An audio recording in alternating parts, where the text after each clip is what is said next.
예수님께서 집을 짓때 반석 위에다가 집을 짓는 사람이 되라, 그렇게 말씀하시는 거지요. 이 땅에서 집을 짓는데 반석은 기초를 튼튼하게 하는 걸 말하잖아요. 크게. 요즘 빌딩을 짓 때도 그렇고 기초가 튼튼하지 않으면 모래 위에다가 집을 떡하니 세워놓으면 그렇게 집 짓는 사람은 세상에 없지요. 세상에도 모래 위에다가 천막은 치지요. 모래 위에다가 천막은 치지만은 집을 짓는 사람은 없습니다. 그런데 우리 주님께서 이런 말씀 굳이 하는 것은 이건 비유지요. 영적인 집을 말하는, 즉 영적인, 즉 비유의 말씀인데 우리가 어떻게 살아야 될 것인가 하는 것을 말하는 거잖아요. 집을 짓때 반석 위에다가 집을 짓는 사람처럼 돼야 된다는 거죠. 모래 위에다가 집을 짓는 사람이 없는데 자기 인생을 모래 위에다가 집을 짓는 것처럼 살아가는 사람이 있다는 거예요. 다 무너져 버리게. 그래서 집을 실제로 지을 때 모래 위에다 짓는 사람은 없지만은 인생을 살아가는데 마치 집을 짓는데 모래 위에 짓는 것처럼 엉터리로 살아가는 사람들. 그런 사람들은 비가 오고 창수가 나고 바람이 불게 되면 그 집이 와장창 다 무너진다. 대신 반석에다 세워놓은 집은 비가 오고 창수가 나고 바람이 불어도 든든하게 서 있는다. 이 말씀은 비유인데 내 인생이 와장창 무너지는 인생이 되지 않고 든든한 반석 위에 지은 집처럼 어떤 일이 있어도 끄떡하지 않고 안정된 복된 삶, 이런 삶을 살 수 있는 길을 말해주는 거예요. 천국과 지옥으로 와장창 무너져갈 때 천국으로 쑥 들어가는 사람, 또 이 땅에서도 많은 위험이 있어서 막 다 무너지고 할 때도 든든한 인생이 보장된 사람, 얼마나 좋겠어요? 그 삶을 오늘 주님이 사는 비결을 말씀해 주는 겁니다. 지난주에는 제가 알고 있는 좋은 사람들이 너무 많이 이 세상을 떠났어요.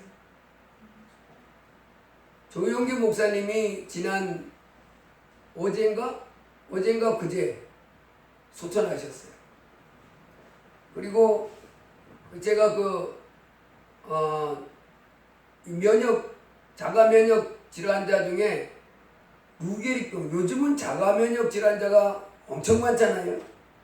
젊은 사람부터 늙은 사람까지 자가 면역, 특별히 젊은 사람 20, 30대에 자가 면역 질환자들이 너무 많아요.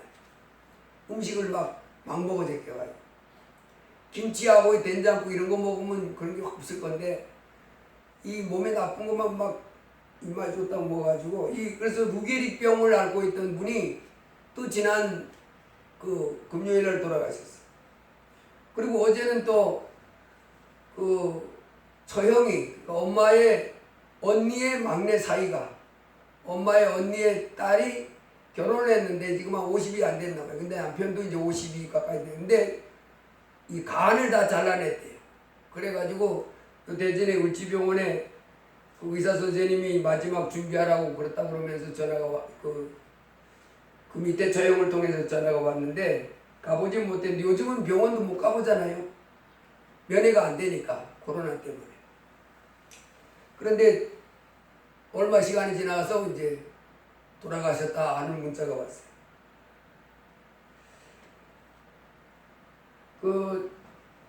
그 사람들이 이렇게 죽어가고 제가 또 요즘에는 이 관심 있게 보는 내용 중에 하나가 코로나를 접종을 했는데 죽은 경우가, 코로나는 자기를 질병으로부터 지키기 위해서 맞는 거잖아요. 그게 좋긴 좋은데 몇만 명당 하는지 내가 잘 모르겠는데 이게 이 부작용, 혈전이 생기면 죽는 경우가 지금 많이 생기는 거예요. 그러니까 맞아야 되긴 되는데 맞으면 좋긴 좋은데 부작용 대상자가 자기가 될까봐 두려움이 있는 거지. 그래서 전번에 보니까 고등학교 2학년짜리가 맞았는데 일주일 만에 죽었어요. 근데 24살짜리 초등학교 선생이 이제 그 자가면역 질환자인데 초등학교 선생님이 열심히 그래도 운동도 열심히 하고 술도 안 먹고 담배도 안 피우고 열심히 하고 이랬는데 그래서 이제 자가면역 결핍증이니까 의사하고 상담했을 거 아니에요? 두려우니까. 근데 의사 선생님이 맞으라고 괜찮다고. 그래서 맞았는데 일주일 만에 그 이상 증상이 와가지고 병원에 갔더니 주사를 놔준 병원에서 하는 말이 우리 병원에서는 이거 못하니까 빨리 대학병원으로 가. 그래서 대학병원 갔더니 대학병원에서 이거 백신 접종 부작용이 아니다. 그냥 이거 뭐 자고. 그래서 돌아가서 왔더니 그래서 약만 줘가지고 보낸 거예요. 대학병원에서. 그 이 사람이 그 약 처방 받은 걸 가지고 자기 주사 놔준 병원에 와가지고 선생님한테 보여주니까 의사 선생님이 빨리 다시 가라고. 이게 자가면역 결핍증 그 부작용 분명 혈전 증상이니까 빨리 다시 가라고. 그래 가가지고 갔더니 이번에는 이제 수술했어. 그래서 수술하고 또 뭐 재수술하고 이랬는데 결국은 다 죽어버렸어. 그러니까 그래 이런 증상을 보면서 지난주에는 그 삼성그룹 창업주 이병철 회장이 죽기 전에 1987년도에 죽었거든요. 삼성그룹 창업주 이병철 회장이. 근데 그분이 그 암에 걸려서 죽었는데 죽기 전에 그 천주교 자기하고 좀 가깝게 지냈던 천주교 신부에게 24가지 질문을 보냈어요. 그래서 내가 이번 주에는 그 책, 그 24가지 질문을 했고 거기에 답을 한 그 책이 이제 서점에 나왔는데 그 책을 이렇게 많이 봤는데 그분이 이병철 회장이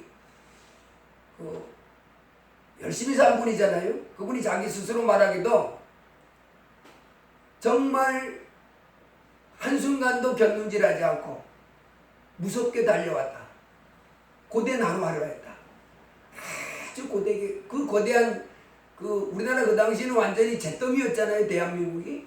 이병철 삼성그룹 창업주나 현대그룹 창업주 정주영 회장 그분들이 기업을 시작할 때는 우리나라에 아무것도 없습니다. 완전히.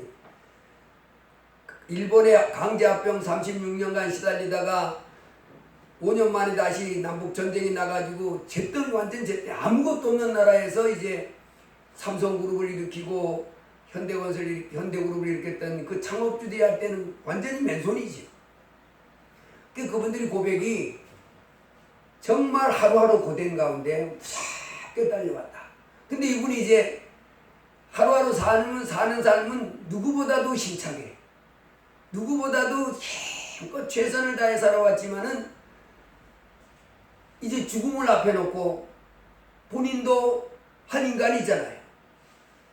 그래서 이제 사람들이 이 세상을 다 떠나는 그 마당에 정말 자기 속에서부터 있는 궁금증이 있어. 그래서 자기 친한 신부에게 물었는데 24가지를 물었는데 그 중에 하나가 뭐냐면 사람이 이 땅에 살다가 죽으면 영혼은 죽지 않고 살아서 천국에 가기도 하고 지옥에 가기도 한다는데 그걸 어떻게 믿을 수 있냐?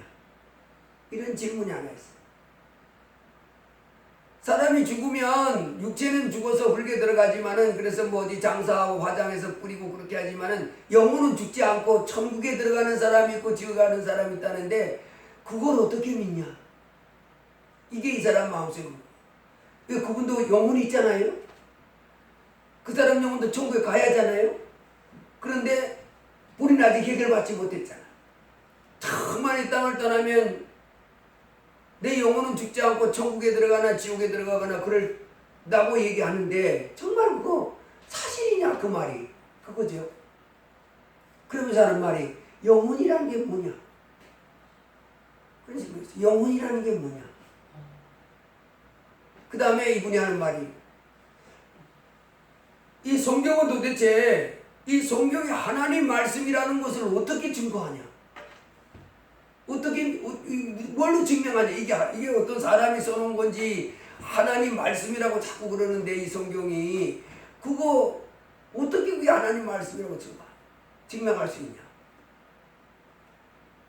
제가 다 말할 수 없지만 마지막으로 하나 더 한다면 진화론을 주장하는 사람들은 다 진화돼가지고 이렇게 모두 식물도 생기고 모두 생기고 사람도 됐다고 그러는데 성경에는 이 창조주가 이 전능한 하나님이 만들었다고 하는데 뭘로 증명하냐? 그 전능한 신이 이 세상을 이렇게 만들어놨다는 걸 뭘로 증명하냐? 뭐 이런 질문을 했어요. 제가요 그런 질문을 하나하나 묵상해 보면서 그래서 이제 엄마하고 대화했더니 엄마는 나도 똑같은 그런 고민 속에 있었는데 대학 갈 때. 그래서 하나님 살아계시면 나 좀 만나줘요. 이병철 회장 그분도 왜 하나님은 자기를 선하게 안 드러내냐 사람들한테 짠 내가 하나님이다 이렇게 하면 사람들이 다 믿을 건데 왜 하나님은 짱하고 안 나타내고 있냐 뭐 이런 질문을 했어요. 근데 그 사람이 가진 그 모든 질문은 정말 이 땅의 사람들은 다 가져야 안 가져요? 맞아요. 죽을 때가 되면 그거 아니에요. 그게 해결돼야 돼. 그게. 그 사람은 이 세상에 사는 삶만 가지고 인간으로서의 삶만 가지면 그 사람을 잘못해 체크할 사람이 있겠어요? 하루하루 얼마나 성실하게 아주 고된 하루하루를 지금까지 끊임없이 달려왔다는 끊임없이. 그래서 삼성이라는 걸 세웠는데 이제 죽음이라는 그 큰 걸 앞에 놓고 정말 육체는 죽으면 영혼은 죽지 않는 것이고 천국과 지옥으로 가는 것이고 근데 그 정답은 질문이 싹 있는데요. 내가 여러 말로 하나님 말씀을 이렇게 주시지만 그 사람 마음속에 아 찾았다 이 해답은요 언제 오냐면 성경을 읽는 수밖에 없어요. 네. 사람이 무슨 말로 해도 그 사람이 가진 질문 이게 해답이 안 돼요. 그래서 그분이 그 천주교 신부한테 그 질문을 그런 24가지를 질문사항을 해가지고 한 달 후에 만나기로 했어요. 그런데 한 달 후쯤에 갑자기 병세가 더 악화된 거예요. 그리고 10월 달에 그 질문을 보냈는데 11월 17일 날 죽었어요. 그래서 이 사람이 예수를 믿으면 천국 가고 예수를 안 믿으면 지옥 간다는데 이런 지식도 다 들었더라고. 뭐 사람들이 얼마나 많이 했겠어요. 우리나라 사람 중에 예수 믿으면 천국 가고 예수 안 믿으면 지옥 간다는 말은 그 안 들어본 사람 없잖아요. 자기가 안 믿어서 그렇지. 근데 그런 질문을 보내고 한 두 달여 만에 이제 죽었는데 예수님을 믿었을까? 난 사실 그게 좀 궁금해요. 믿고 천국 가세요. 천국 가는 건 쉽잖아요. 천국 가는 것은 십자가에 못 박혀 죽었던 강도가 그 강도가 나쁜 짓만 했던 사람이 십자가에 아주 흉악범이라 해서 못 박아 죽인 놈이잖아요. 근데 그 놈이 죽어가면서 예수님한테 예수여 당신의 이 나라에 임하실 때 나를 기억하여 주세요. 그랬더니 예수님이 내가 진실로 내게 이르는 네가 오늘 나와 함께 낙원에 있으리라. 그 예수님도 천국 들어가는 길은 아주 쉽다고 했어요. 나는 부활이요 생명이니 나를 믿는 자는 죽어도 살겠고 무릇 살아서 나를 믿는 자는 영원히 있지 않는다. 나는 부활이요 생명이니 나를 믿는 자는 죽어도 살겠고 무릇 살아서 나를 믿는 자는 영원히 죽지 않는다. 야, 영원한 천국과 영원한 지옥이 얼마나 커요? 이거는 말로 표현할 수가 없어요. 지옥과 천국의 차이가 얼마나 크냐? 이건 말로 표현이 안 되지요. 지옥은 불이 꺼지지 않는 곳에 구더기와 함께 그 불못에 던져져서 다시 나올 수 없는 가운데 새새도록 밤낮 고생하는 곳이라고 그랬고, 천국은 눈물 없고 질병 없고 저주 없고 고통 없고 이제 탄식 없는 곳에서 빛 가운데서 의와 평강과 희락 가운데 영원히 산다고 그랬는데 천국과 지옥의 차이가 이건 말로 표현이 안 되지요. 아마이 큰 건데 내가 이 땅에서 예수님을 믿느냐 예수님을 믿지 않느냐 여기에 달려진다는 거예요. 그러니 예수님이 얼마나 중요한 분이에요. 이 예수님을 믿느냐 안 믿느냐에 뭐 달렸다는 거지. 그래서 너희는 온 천하에 다니며 만민에게 복음을 전파하라. 믿고 침례를 받는 사람은 구원을 얻을 것이요. 믿지 않는 사람은 정죄를 받으리라. 정죄를 받으리라. 그 죄값을 받으리라. 그래서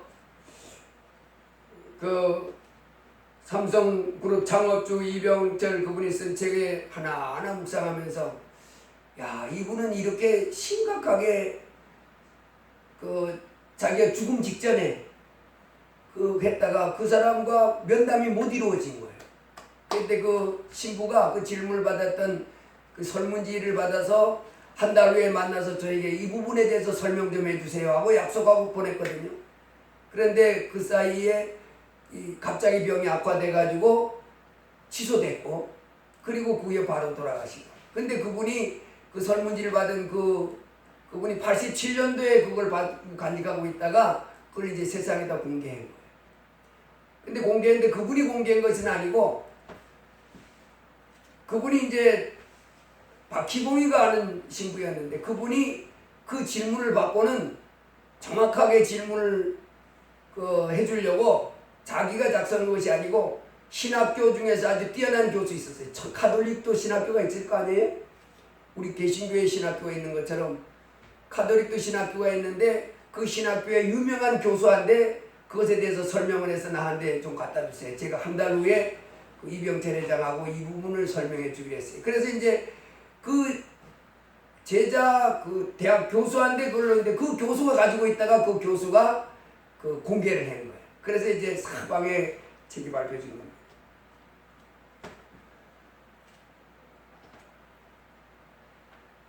조기 목사님이 돌아가시고 고현생 강사님이 돌아가시고 저형의 막내 사이가 죽고 또 백신 주사 맞으며 죽고 하는 이와 같은 상황 속에서 이제 우리 하나님의 자녀들은 어떻게 살아야 되는가? 예수 믿고 예수님을 이제 믿었으니까 예수 안 믿는 사람은 먼저 예수님 믿어야 되겠고, 이제 어떻게 사는 것이 지혜로운 삶인가? 이때 이 혼란한 시대에 어떻게 사는 사람이 될 것인가? 거기에 대해서 저는 오늘 하나님의 말씀을 듣고 행하는 자가 됩시다 하는 말씀으로 잡았습니다. 하나님의 말씀을 듣고 행하는 사람이 됩시다. 2004년 9월 달에 그 신문에 난 기사 중에 하나인데요. 자살로 끝난 10억 만들기 하는 것으로 신문 기사가 난 적이 있어요. 그 시골에 살던 그 지방 공무원 A씨라는 분이 2004년도에 난 기사인데 부인이 죽었어요. 93년도에. 근데 딸은 서울에 보냈는데 딸이 이 학교 다닐 때 수재라는 말을 들은 거예요. 쟤는 천재다. 그래가지고 지방에서 공부하고 서울에 있는 대학에 다녔는데, 인류대학에 다녔는데, 그리고 거기 졸업하고 그 대기업에 입사했어요. 그래가지고 이제 얘 입장에서 엄마가 죽으니까 아버지 공무원 하는데 그 공무원 그만두고 나하고 같이 삽시다. 그래서 서울에 같이 살다가 딸이 이제 대기업 다니면서 아버지가 같이 들어와서 사는데, 이 딸이 문제가 생긴 거예요. 어떤 문제가 생겼냐면, 대기업에 들어가면 다 똑똑한 애들이 대기업 들어가잖아요. 그러다 보니까 승진이 안 되더라는 거예요. 그리고 일이 너무 많더라는 거예요. 대기업 들어가면 일이 엄청나잖아요. 대기업 들어가면 특징이 뭐냐면, 자기는 날고 긴다고 해서 들어갔는데 거기 가봤더니 전부 자기보다 다 날고 기더라는 거예요.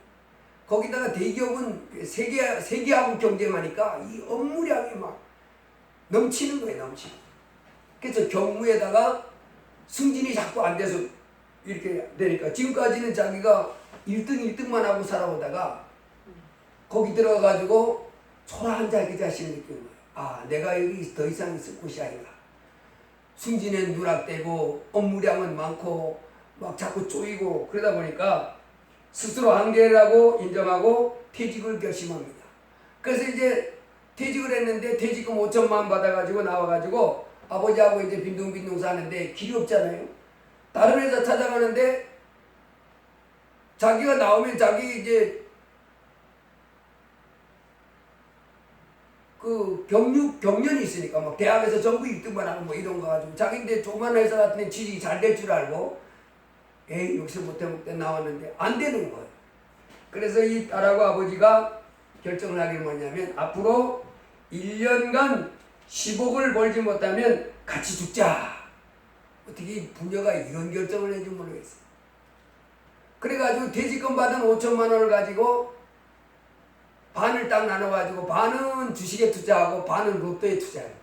올인. 그래서 이 5천만 원 가지고 1년 내에 얼마 만들 작정을 했냐면 10억을 만들 계획을 하고 2,500만 원은 주식, 2,500만 원은 로또. 그런데 주식에 투자했는데 주식은 자기들이 막 팍팍팍 뛸 줄 알았는데 주가는 안 뛰고. 그리고 값이 주식이 뚝뚝 떨어지고. 그 다음에 로또는 2,500만 원을 롯데에 투자했는데 150만 원짜리 2번 당첨된 후에 다 날려버리고 1년 만에 돈을 다 날려버리고 그래가지고 2004년 8월 22일 날 마침내 자살을 시도했어요. 그래서 딸은 목매달아 죽고 아버지는 이제 그 치사리 한거 죽을 만큼 술을 먹고 수면제를 먹고 뻗은 거예요. 옥탑방에서. 그런데 월세를 안 나니까 이 주인이 월세 받으러 집에 왔다가 그 사경을 헤매는 그 사람을 발견하고 그 경찰서에 신고해가지고 그 사람 병원 가서 살아났는데 살아난 다음에 그 딸이 죽을 때 방치했다고 해서 자살 방조 혐의로 구속됐어요. 한순간에 망해버린 거예요. 차라리 공무원을 그냥 하지. 57살이 몇 년 더 있으면 이제 정년퇴직 하잖아요. 딸은 좀 힘들어도 참지. 그런 생각을 해봤습니다. 여러분 이제 우리가 이 땅에 살아갈 때 어떻게 살아야 되느냐 하나님의 자녀들은 예수님은 우리에게 어떻게 살아가라 하냐면 모래 위에다가 집 짓는 사람처럼 살지 말고 반석 위에다가 집을 짓는 사람처럼 살아야 된다 했습니다.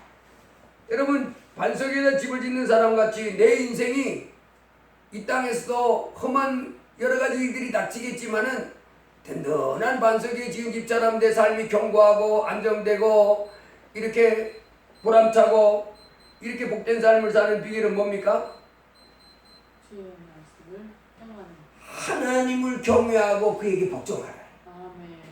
이 땅에 살아가는 삶의 비결이 내 인생에 내가 누구를 두려워하고요? 하나님을 이 천지 만물을 만드신 하나님을 두려워하고 그 말씀에 순종하는 것. 이것이 우리가 살아야 할 삶의 자세인 줄 믿습니다. 내가 무슨 일을 하느냐 그것보다도 내 마음에 하나님을 경외하고 그 말씀에 순종해 살아가면 이제 우리가 이 땅에서 살아가는 가운데 그가 하는 모든 일이 다 형통하리로다 하는 복을 받게 될 줄 믿습니다. 혼란하고 장래일이 어떻게 될지를 모를 때 내 삶을 견고하고 안정되게 지켜주시고 내 삶이 복되고 영광스럽게 될 그렇게 해줄 삶의 비결은 여호와를 경외하고 그에게 복종하라. 이 천지 만물을 만드신 하나님을 두려워하고 그에게 복종할 때 우리의 삶이 반석 위에 지은 지혜로운 사람 같은 삶이 되는 줄 믿습니다. 시편 34편에는 젊은 사자는 궁핍하여 줄일지라도 여호와를 찾는 자는 모든 좋은 것에 부족함이 없으리로다. 할렐루야. 아멘.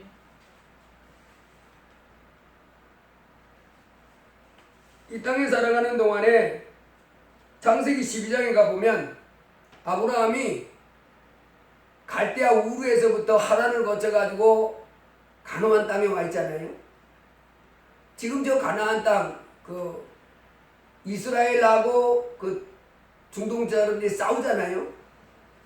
그 전번에 우리 아프가니스탄도 뭐 이제 있었고 그런데 그 중동하고 이스라엘의 싸움의 그 근원은 하나님이 아브라함을 그곳에다 보낸 것이 시작의 근원입니다. 거기서부터 시작됩니다. 그래서 전번에 순간 물어요. 어떤 유튜브나 뭐 네이버나 이런 데 보면 이스라엘 사람들이 중동 땅을 뺏었기 때문에 그 팔레스타인 사람들이 자꾸 싸움을 테러를 하고 싸움을 일으키는 거다. 그래서 그 문제의 발단은 이스라엘이다. 그러는 사람이 많대요. 그 말이 맞아요. 근데요, 더 근본은 이스라엘 사람이 팔레스타인 땅을 뺏은 것이 아니라 팔레스타인 사람들이 이스라엘 땅을 뺏은 거예요. 4,000년 전에 하나님이 그곳에다 아브라함을 살게 하고 이게 네 땅이다 그래 준 거예요. 그래서 2000년, 4000년부터 2000년 동안 살다가 2000년 전에 발된 사람이 그걸 뺏었어요. 그러다 보니까 이 사람들은 그 문제가 해결 안 돼. 서로 2000년 동안 우리가 살았던 땅이라는 거예요. 서로 그러고 있어요. 그러니 이게 싸우면 안 돼. 2000년을 살았던 땅인데 내 땅이라고 주장 안 할 사람이 어디 있어요? 여러분, 그래서 그 가나안 땅에 아브라함이 갔다가 흉년이 들어가지고 애굽에 갔는데, 애굽 사람, 그때 아브라함이 결혼을 했는데 사라가, 아브라함의 아내가 사라잖아요. 사라가 이뻤던 것 같아요. 나이는 많았지만.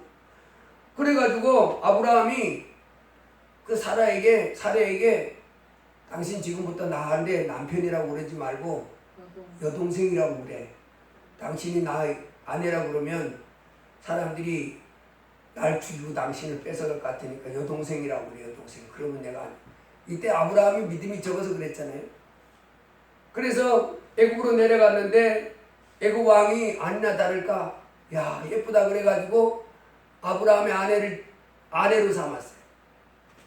그러면서 양, 소, 노비, 암수, 나귀, 약대를 잔뜩 줬습니다. 아브라함은 자기 아내를 그 애굽 왕에게 시집 보내고는 예물을 받은 셈이 된 거죠. 그런데요, 창세기 12장 17절로 20절을 가보면 애굽 왕이 깜짝 놀래가지고 둘둘둘 떨면서 그 아브라함의 아내를 다시 데려가라고 이렇게 합니다. 다시 갔어요. 봤더니 하나님이 역사해 준 거예요. 어떻게 역사했어요? 그 바로 왕에게 바로 왕 집안에 전부 태문을 닫은 것을 알려준 거예요. 그리고 알려줬어요. 이 사람은 아브라함의 아내다. 여동생이 아니고. 이거 건들지 마라. 바로와 그 집에 큰 재앙을 내리는 그 순간 바로가 두 손 들고 아브라함의 아내가 돌아온 적이 있어요. 여러분, 이 당시는 지금부터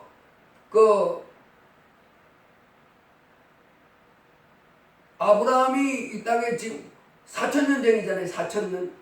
그건 4000년 전에 있었던 일인데 애굽 왕은 큰 나라를 다스리는 왕이고 아브라함은 식구들 조그만큼 거느리는 사람들인데 싸움하면 상대가 돼야 안 돼요? 다 뺏을 수 있고 다 죽일 수 있지요. 아브라함의 삶 전체를 송두리째 망하게 할 수 있어요. 그러나 하나님이 아브라함 편에 있으니까 아브라함이 망하지 않고 가정을 지키고 삶을 지키게 된 줄 믿습니다.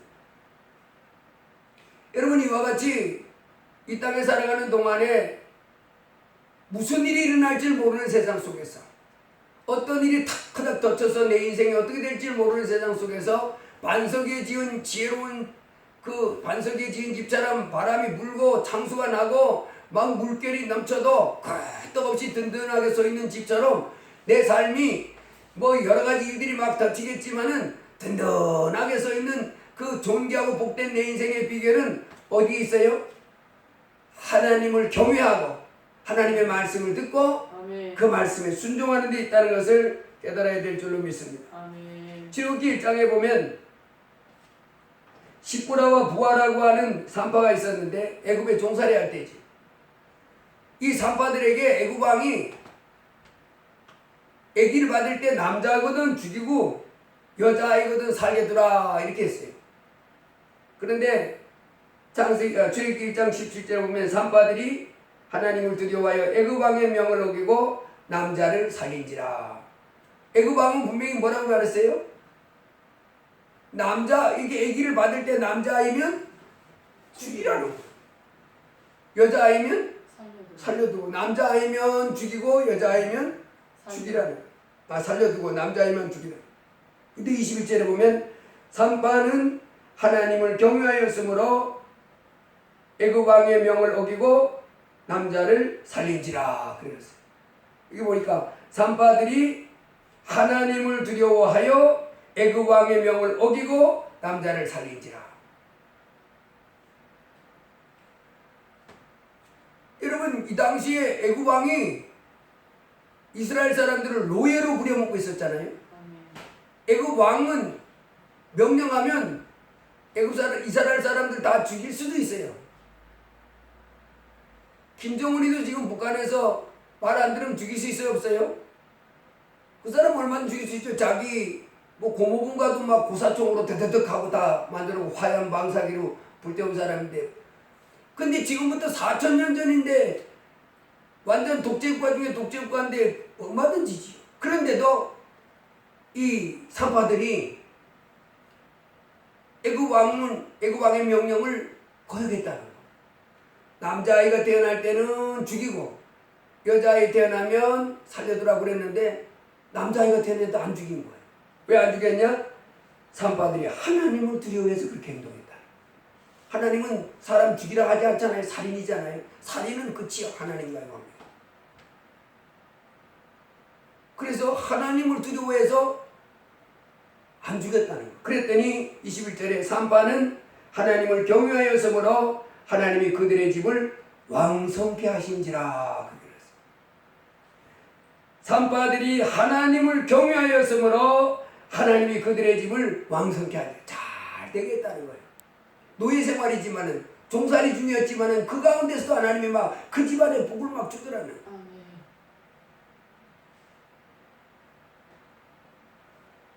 남자아이가 태어났을 때 식구라 부하가 아기들을 받으면서 그 죽이라고 하는 명령을 어기고 살려둘 때 두려웠겠어요? 안 두려웠겠어요? 두려움도 있었겠지요. 야, 내가 이러다가 이거 너 왜 살렸냐? 그래서 달려와 났습니다. 끌려갔습니다. 왕이 엄하게 묻습니다. 너희들 내가 남자아이 죽이라고 그랬는데 어찌하여 살려뒀냐? 둘러대지요.